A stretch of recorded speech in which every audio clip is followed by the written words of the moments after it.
Now, hi everyone and welcome back to the channel. Now this is going to be probably one of my longest term bike reviews. This is my 6-year review and strip down of the Quarq DFour power meter, and spoiler alert, I think it's one of the best cycling products I've ever bought. Now I've been riding this for 6 years. 5 of those years were in Hong Kong, and very tropical climate, very humid, very hot. So in terms of product durability testing, it's probably one of the harshest environments you can put a bike part in. And I saw numerous Shimano cranks on friends' bikes split and fail in the delaminating bonds on the cranks, on the hollow cranks, and this has been absolutely rock solid. It's still going strong. It hasn't missed a beat. It's been through, yes, plenty of batteries, and the battery cap can get seized on, so you need to keep those threads greased, but it's been absolutely faultless. It hasn't missed a beat. It's within 1% of the it's within 1% of the Vivero power meter pedals that I've been riding for ages. Well, a year and a half, I'd say, about now, or 2 years. The Duo Shees, and it's about 1% over that, and it's remained consistent. Never adjusted the factory offset, never adjusted the factory slope, and I've just come to take it off the bike for the first time in 6 years, just to see what's going on under all that dust and old chain wax, and I've cleaned it up, and it's absolutely spotless. Obviously you can see the witness marks from the chain rings. Sorry about my dirty fingers, I've been working on my bike this evening, and yeah, this is where the chain rings have been, but the kind of potting and all the waterproof covering for the electrics is still absolutely intact. It doesn't leak. I've never had a problem with water ingress. All of those little Torx bolts are still tight. I've never had to tighten them. And I've actually just come to change the chainring. So I'm going for peak Shimano 5800 and a like-for-like swap. So as you know, I ride a 52 34, always have done.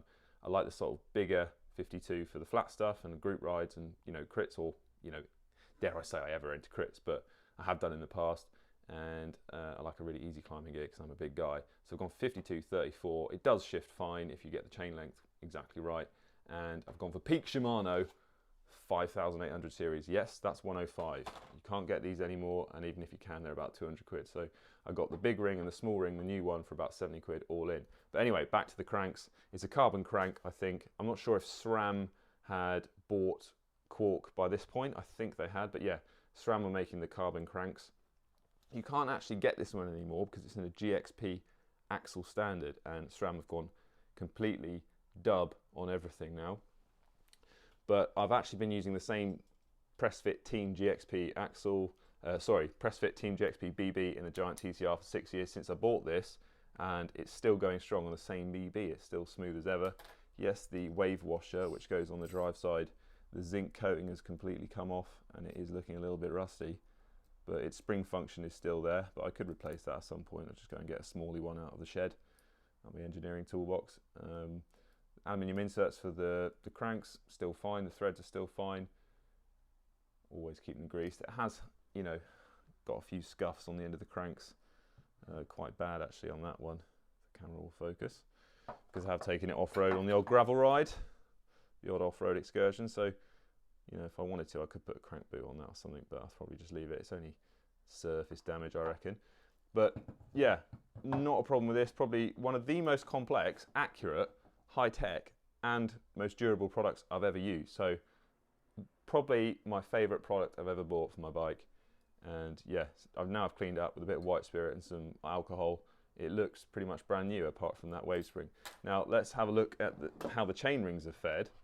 Now this is a 6800 series Ultegra chainring, about 6 years old, and the anodizing has just come off. This, I think, is the, let me get this right. So that is the side facing the spider on the power meter, and so it's not really taking much of the elements. You're not really cleaning it that much, but the anodizing has completely come off. The teeth look pretty good. They're not actually that worn for the single ring. Now, this is quite embarrassing. I should have replaced this one absolutely ages ago, because this is well worn. This is my outer ring that I've had for about 5 years.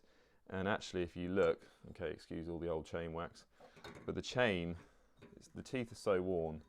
The old chain I was using has started to sit on pins there.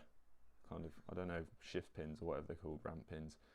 And it's actually worn them a little bit. And God knows that's damaged the chain, but look at that. The chain's been sitting too deep and the teeth are knackered. So an overlong replacement. I don't actually think it was that noisy, and it still shifted fine. It never skipped. It's just pretty worn. I have noticed a few kind of aluminium filings in the wax that I've peeled off it, the old chain wax. And I'm going on with a completely new wax job, thanks to Dip Wax. Just doing that now. But yeah, this is going straight back on the bike with the new chain rings. Hopefully going to give me another 6 years of service, because you can't get the GXP ones anymore. And if I had to replace this for the TCR, I really wouldn't want to use this power meter again, because I'd have to buy a dub axle, and that's almost 30 millimeters, and that for a PF86 BB shell is too big. Like, you can get a bottom bracket to fit in there, but the bearings are tiny and they just don't last. So I'm going to try and keep this one going as long as possible. I mean, I say look after it, I've not really looked after it at all.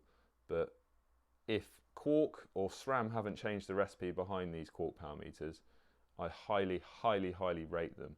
The only downside is you have to buy the dub variation. If you can find a new old stock GXP Quarq D0 or D4, buy it, because they are banging.